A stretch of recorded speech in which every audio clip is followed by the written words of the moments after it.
জয়গুরু সকলকে রানন্দিত জয়গুরু। পরম দয়াল শ্রী শ্রী ঠাকুরের রাতুল চরণে প্রতি প্রত্যেকের মঙ্গল কামনা করে আজকের আলোচনা শুরু করছি।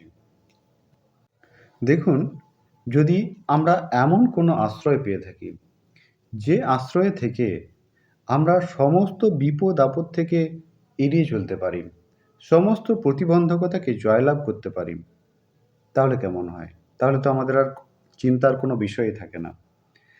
সেরকম আশ্রয়টা কী? আজকের আলোচনাটা যদি আপনারা শেষ অবধি মনোযোগ সহকারে শোনেন, তাহলে সেই আশ্রয়ের সন্ধান পাবেন।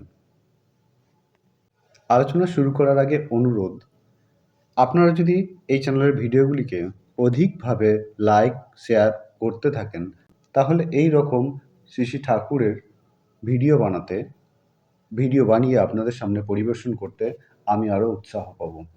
তাই এ বিষয়ে আপনাদের ঐকান্তিক সহায়তা আশা রাখতে পারি বলেই মনে হয়। তাহলে এবার আলোচনার কেন্দ্রে যাওয়া যাক। আলোচনা শুরুর আগে একটা প্রাসঙ্গিক ঘটনাকে প্রথমে আপনাদের জেনে রাখতে হবে। একবার স্পেন্সার দা নামক একজন পরমদয়াল শ্রী শ্রী ঠাকুরকে বলেছিলেন যে লোকে কবচ ধারণ করে কেন? পরমদয়াল তাঁকে জানিয়েছিলেন প্রত্যেকটা জিনিসের থেকে আণবিক বিকিরণ ছুটে বেরোয়। এক এক রকম বিকিরণের ক্রিয়া এক এক রকম, তাই যেখানে যেমনতর প্রয়োজন সেখানে তেমনতর জিনিস ধারণ করে। এই ধারণ করা জিনিসটা ঠিক আশ্রয়ের খোঁজ নেওয়া বা আশ্রয় সন্নিধানে থাকা, এরকম কথাটাই হয়তো পরমদয়াল বলতে চেয়েছেন। যাই হোক, আমাদের আলোচনার মূল যে বিষয় ছিল আশ্রয়, সেই আশ্রয়ের কথা এবারে আপনারা শুনুন। পরমদয়াল শ্রী শ্রী ঠাকুর কথা প্রসঙ্গে বলেছিলেন, মানুষ সবসময় একটা আশ্রয় খোঁজে। মাকে খুব ভালোবাসতাম। মা হুজুর মহারাজের কথা খুব বলতেন, তাই হুজুর মহারাজের উপর প্রগাঢ় বিশ্বাস ছিল।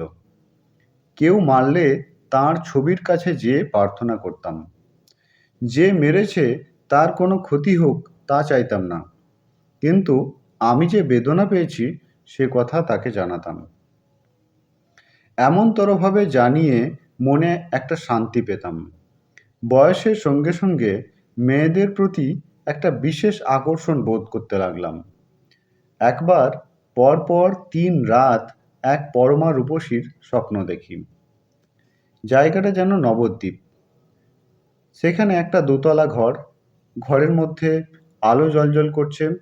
মেয়েটির শরীর থেকে যেন রূপ যৌবনের বন্যা বয়ে যাচ্ছে। চর্মচক্ষুতে অমন পাগল করা রূপ আমি কখনো দেখিনি। আমাকে কাবেজে আনবার জন্য কত ছলাকলা, হাবভাব, ভঙ্গিমা বিস্তার করতে লাগলো।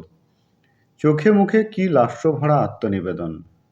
আমাকে যত মোহিত করে আমি তত বলি আমি পরমপিতা ছাড়া কিছুই চাই না। সে আবার বলে, আমাকে ভালোবাসো, আমি সব দেব, পরমপিতাকে দিয়ে কি হবে? আমি তখন রুখে দাঁড়াই বটে, কিন্তু ভিতরে ভিতরে তীব্র আকর্ষণ অনুভব করি। তা সত্ত্বেও জোর করে আত্মসম্বরণ করি। পরপর 3 রাত্রি একই স্বপ্ন আমাকে আকুল করে তুলল। শেষের দিন আমার অবস্থা কাহিল। আমি যেন আর নিজেকে সামলাতে পারি না। তবু মনের রোগ আছে, কিছুতেই আত্মসমর্পণ করব না। ভিতরে যেন ঝড় বয়ে যাচ্ছে, আমাকে ভেঙে ফেলতে চাচ্ছে। এমন সময় আমার মায়ের আবির্ভাব হলো। মায়ের কপাল থেকে যেন একটা আগুন ঠিকরে বেরোতে লাগলো। মা ধমক দিয়ে বললেন, নাম করতে পারো না? তখনই আমি নাম করতে শুরু করলাম। মার ওই মূর্তি দেখে মেয়েটা যেন কর্পূরের মতো উবে গেল। ওই রকম একটা আশ্রয় না থাকলে প্রলোভন ও দুঃখ বিপদের সময় অক্ষত থাকা কঠিন হয়ে পড়ে।